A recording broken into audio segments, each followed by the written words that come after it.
Break के बाद एक बार फिर से आप सभी का स्वागत है गुड लक टिप्स में। दर्शकों, सोम प्रदोष व्रत के बारे में बात कर रहे हैं आज हम। पंडित जी कुछ विशेष उपाय भी जानना चाहेंगे इससे संबंधित आपसे हम।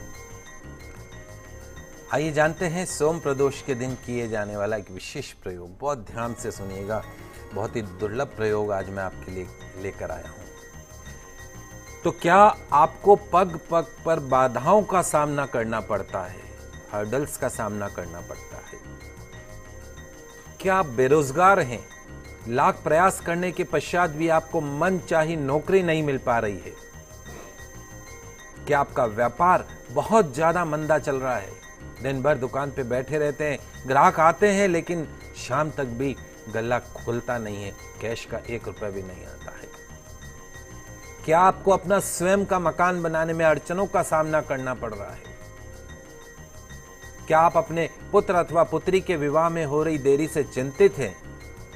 क्या आपको लगता है कि आपका कोई भी कार्य जो है वो सिद्ध नहीं हो पा रहा है, हर काम में रुकावटें आ रही हैं? यदि हां तो मित्रों, आज मैं आपको आपके मन चाहे कार्य को सिद्ध करने वाला एक बहुत ही चमत्कारिक और दुर्लभ प्रयोग बताने जा रहा हूं। आप इस प्रयोग को सोमवार प्रदोष के दिन से 40 दिन तक कीजिएगा। स्वयं देखिएगा कि आपका मन चाहा कार्य बिना किसी रुकावट के पूर्ण होता जा रहा है। इस प्रयोग में मंत्र की बहुत बड़ी भूमिका है और मेरा दावा है कि यदि आप इस मंत्र की साधना कर लें तो निश्चित तौर पे कुछ ही दिनों में आपको बहुत ही चमत्कारिक परिणाम देखने को मिलेंगे। आप लिख लीजिए इस मंत्र को, समझ लीजिए इस मंत्र को, उच्चारण को समझ लीजिएगा। आपके टीवी स्क्रीन पर भी ये मंत्र आएगा। मैं बहुत धीरे धीरे इस मंत्र का उच्चारण करूंगा, 2 बार उच्चारण करूंगा, आप समझ लीजिएगा। बहुत ही दुर्लभ मंत्र है, शास्त्रों में मिलता नहीं है।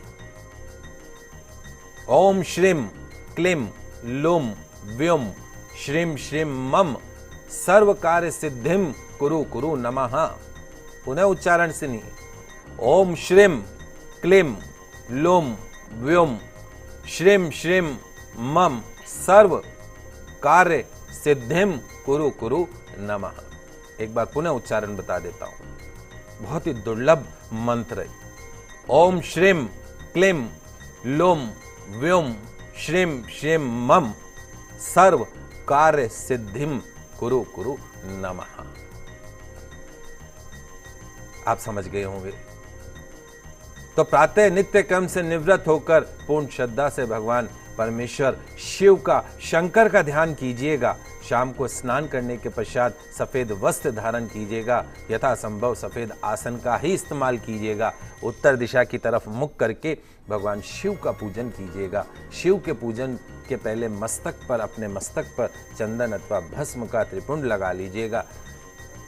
पूजन के पहले शिवलिंग पर जो भी चढ़ा हुआ है उसे साफ कर दीजिएगा। सर्वप्रथम किसी पार्थिव शिवलिंग अथवा घर में विराजित पारद शिवलिंग को शुद्ध जल से स्नान कराइएगा। छाछ अथवा दही से रुद्राभिषेक कीजिएगा। जैसे आपको छाछ बड़ी प्रिय होती है, उसी तरीके से हमारे शंकर को, भोले को भी छाछ बहुत प्रिय होती है। कभी छाछ से अभिषेक करके देखिएगा, वो दिन आपका ऐसा सफल होगा कि आप सोच भी नहीं सकते हैं। उसके पश्चात शिवलिंग का विधिवत सामर्थ्य अनुसार पंचोपचार, दशोपचार अथवा षोडश उपचार पूजन कीजिएगा। श्वेत चंदन अर्पण कीजिएगा। भगवान शिव को घी का तिलक अर्पण कीजिएगा। चावल, चीनी, दूध, दही अर्पण कीजिएगा। उसके पश्चात कमल का पुष्प भगवान शिव पर अर्पण कीजिएगा। उसके पश्चात में बाएं हाथ में कमलगट्टे, बाएं हाथ में कमलगट्टे और दाएं हाथ में रुद्राक्ष अथवा सफेद चंदन की माला से जो मैंने आपको मंत्र बताया है, उस मंत्र का कम से कम 108 बार जाप कीजिएगा। एक हाथ में कमलगट्टे, एक हाथ में माला। पूजा और जाप संपूर्ण होने के पश्चात मुट्ठी में बंद जो कमल गट्टे हैं वो एक गुलाबी कपड़े में बांधकर पोटली बना लीजिएगा और उस पोटली को अपनी पूजा घर में रख दीजिएगा। उसके बाद लगातार प्रतिदिन आपको इस मंत्र का 108 बार जाप करना है। अगली सोम प्रदोष आने पर पुनः इसी प्रकार पूजा कीजिएगा और कमल गट्टों को अपनी तिजोरी में संभाल कर रख लीजिएगा। और जब भी आप किसी कार्य के लिए जाएं तो उसमें से कमल गट्टे को लेके अपनी पॉकेट में साथ रख के जाइएगा। आपका वो जिस कार्य के लिए आप जा रहे हैं वो कार्य सिद्ध हो जाएगा। आप देखेंगे कि आपकी हर्डल्स कम हो गई हैं, आप पाएंगे कि आपकी फाइनेंशियल क्राइसिस खत्म होती जा रही हैं, रास्ते खुलते जा रहे हैं। आप देखेंगे कि आपके संतान के लिए सुयोग्य रिश्ते आने शुरू हो गए हैं। आप देखेंगे कि शीघ्र ही आपका मकान बनने वाला है। तो इस प्रकार जीवन के हर वर्ग में सुख और समृद्धि का संचय हो सकता है। तो इस अद्भुत और दुर्लभ प्रयोग को सोम प्रदोष के दिन करना मत भूलिएगा। पंडित जी, कुछ ऐसे उपाय भी जानना चाहेंगे आपसे जिन लोगों की शादी नहीं हो रही है और जिन लोगों की खासतौर पर आमदनी नहीं बढ़ रही है। जी बिल्कुल, सावन की आमदनी बनाने के लिए सबसे पहले मैं आपको एक उपाय बता देता हूँ। How can we increase the money, income, profit. तो सावन के अंतिम सोमवार के दिन पारद शिवलिंग की घर में स्थापना कीजिएगा। बहुत ही महत्वपूर्ण माना गया है। घर में कहते हैं शिवलिंग नहीं होना चाहिए, लेकिन ऐसा भगवान भोलेनाथ को घर में क्यों नहीं रखे। इंसान हम क्या हो गए, हर चीज़ को नेगेटिव देखते हैं कि भोलेनाथ तो शमशानिक वो थे, इस वजह से घर में नहीं रखते हैं। ऐसा नहीं है। भगवान भोले को रखेंगे तो आप सोचिए कि जहाँ शंकर होंगे वहाँ पार्वती भी होंगी, और जहाँ पार्वती होंगे वहाँ पे गणेश जी भी होंगे, कार्तिकेय भी होंगे, उनका पूरा परिवार भी होगा। तो उस घर का कोई कुछ बिगाड़ सकता है क्या? इसलिए ये मन में वहम निकाल दीजिए कि घर में शिवलिंग नहीं रखना चाहिए। तो पारद शिवलिंग की स्थापना करें, उसकी यथा विधि विधान जैसे मैंने अक्सर बताया, आपको बार बार बताता हूँ, उसी विधि से पूजा करें। और एक मंत्र मैं आपको बता रहा हूँ to remove the financial crisis, दरिद्रता को दूर करने के लिए, पैसों की इनकम को बढ़ाने के लिए, बरकत को बढ़ाने के लिए, प्रॉफिट अर्न करने के लिए। लिख लीजिए, आप समझ लीजिए। ओम रिम शिम ओम नमः शिवाय श्रीम रिम ऐम। ओम ऐम रिम श्रीम ओम नमः शिवाय श्रीम रिम ऐम। वापिस, ओम ऐम रिम श्रीम ओम नमः शिवाय श्रीम रिम ऐम। एक एक मंत्र का जाप करते जाइएगा, बिलपत्र चढ़ाते जाइएगा पारद शिवलिंग पे, और बिलपत्र के तीनों दलों पर लाल चंदन से क्रमशः आइम रिम शिम, 3 पत्ते हैं तो एक पे आइम, एक पे रिम, एक पे शिम लिखते जाइएगा। अंतिम 108वां बिलपत्र को शिवलिंग पर चढ़ाने के पश्चात उससे निकाल लीजिएगा और उसे अपने पूजन स्थान पर रखकर प्रतिदिन उसकी पूजा कीजिएगा। निश्चित तौर पे आमदनी में इजाफा होगा। और हमारे उन दर्शकों के लिए जो कि संतान सुख से वंचित हैं, उनके लिए भी एक उपाय है। सुबह जल्दी उठकर स्नान आदि से निवृत्त होने के पश्चात भगवान शिव का पूजन करना है। गेहूं के आटे से 11 शिवलिंग बनाने हैं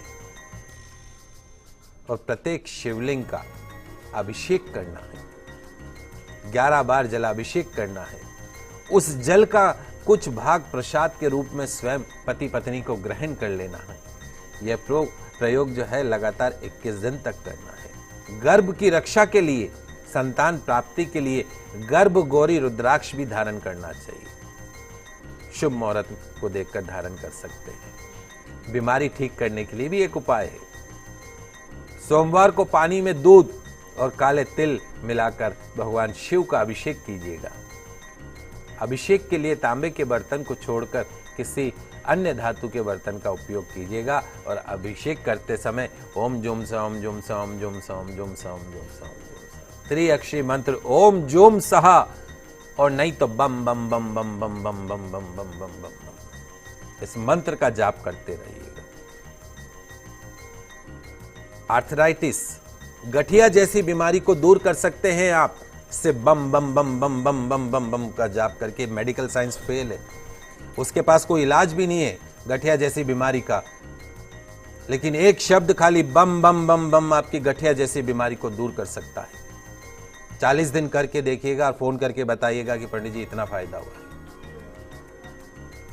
भगवान शिव से रोग निवारण के लिए प्रार्थना करें।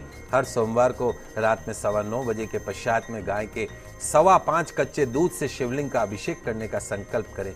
निश्चित तौर पे कैंसर जैसी लाइलाज बीमारी जो है वो ठीक होगी। डायबिटीज जैसी जो लाइलाज बीमारी है वो ठीक होगी। तो दर्शकों, उम्मीद करते हैं कि हमारा कार्यक्रम आज आपको काफी पसंद आया होगा। पंडित जी हमारे स्टूडियो में आने के लिए और दर्शकों की समस्याओं का समाधान करने के लिए और इतनी महत्वपूर्ण जानकारी सभी को देने के लिए आपका बहुत बहुत शुक्रिया। आप सभी का आज का दिन मंगलमय हो, शुभ हो। जय श्री कृष्णा, जय माता की, और साथ साथ में 15 अगस्त की आपको बहुत बहुत शुभकामनाएं। तो दोस्तों, अगर आपकी भी कोई समस्या है जिसका आप समाधान जानना चाहते हैं हमसे, तो आप भी हमें कॉल कर सकते हैं। आप हमें ईमेल भी कर सकते हैं। हमारा ईमेल आईडी है goodlucktips@firstindianews.com। आपसे फिर मिलेंगे, तब तक के लिए दीजिए हमें इजाजत। खुश रहिए, अपना ख्याल रखिए। नमस्कार।